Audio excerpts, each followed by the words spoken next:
RTV app వార్తల్ని క్షణాల్లో చదివే అవకాశం ఉంటుంది. ఒక న్యూస్ పేపర్, ఒక టెలివిజన్ ఛానల్ మీ చేతుల్లో ఎప్పుడూ ఉంటాయి. ధర్మారం వైపు వెళ్తున్న క్రమంలో అక్కడ ఎలాంటి రాంగ్ లేదు, అక్కడ ఎలాంటి రాంగ్ రూట్ అని బోర్డు లేదు. సహజంగా అందరూ అదే రూట్లో వెళ్తుంటారు. నేను ఆ క్రమంలో వెళ్తుంటే సిఐ గారు చాలా ఎమోషనల్గా, చాలా ఫ్రస్ట్రేషన్తో వెహికల్ నుంచి దిగి నువ్వు రాంగ్ రూట్లో వస్తున్నావు, ఏంది నీ సంగతి అన్నాడు. అంటే సార్ నేను ఇది జనరల్గా వాడే రూటే, ఇది నేనేం కొత్త వాడట్లేదు. అందరూ పోతే నువ్వు పోతావా అన్నాడు. అందరూ పోయినప్పుడు నేను పోకపోతే నాకు సపరేట్ రూట్ ఉంటుంది సార్ అన్నాను. నేను బాగా మాట్లాడుతున్నాను అది కానీ చాలా ఎమోషనల్గా ఫ్రస్ట్రేషన్తో మాట్లాడతారు. ఆమె అడ్వకేట్ అన్నాడు. అంటే అన్నాడు you should feel shame to be advocate అన్నాడు. సో ఇదంతా మా న్యాయవాది వృత్తికి చాలా అవమానకరమైన సంఘటన.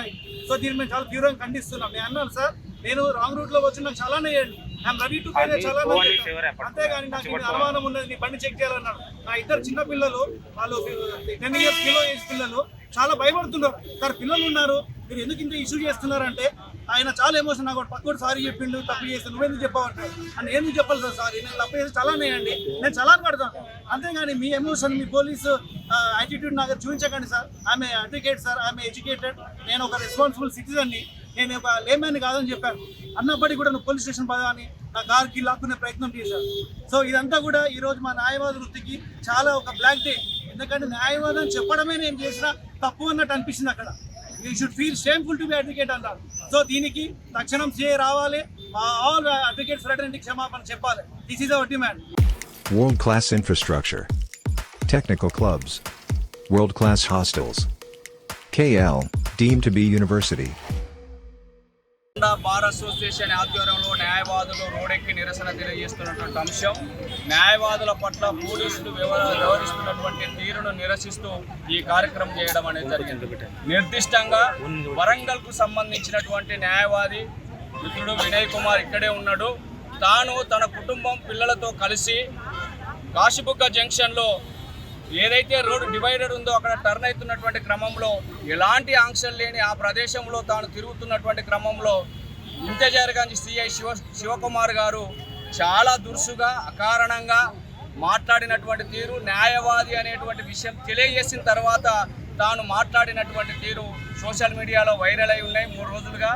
ఆ అంశం మీదనే ఇవాళ మేము తను వివరించినటువంటి తీర్పు నిరసనగా ఇరు బార్ అసోసియేషన్లు ఈ కార్యక్రమం చేపట్టడం అనేది జరిగింది.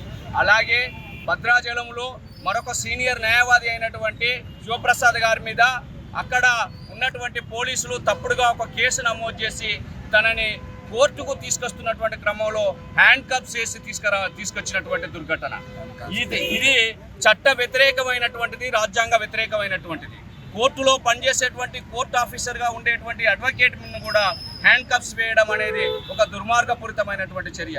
అంటే ఉద్దేశపూర్వకంగానే ఈరోజు పోలీసులు వ్యవహరిస్తున్నటువంటి తీరు కనీస ప్రజాస్వామిక ఆకాంక్షలను వ్యక్తం చేస్తే తమకు సంబంధించి ఒక న్యాయవాది కుటుంబ సమేతంగా వెళ్తున్నప్పుడు తన పట్ల వ్యవహరించేటువంటి తీరు కనీసం లేకపోతే ఇంకా సామాన్యుల పట్ల వీళ్ళ వ్యవహారం ఏ విధంగా ఉంది అనేది మనం అర్థం చేసుకోవచ్చు. అందుకే ఇలాంటి ఘటనలు నిరంతరం కొనసాగుతున్నటువంటి పరిస్థితి. ఇది ఖచ్చితంగా ఆ యంత్రాంగం మీద ఒక నియంత్రణ, ఆ యంత్రాంగం ఒక జవాబుదారీతనం లేనటువంటి తీరుకు పరంపరగా కొనసాగుతున్నటువంటి ఘటనలు నిదర్శనం.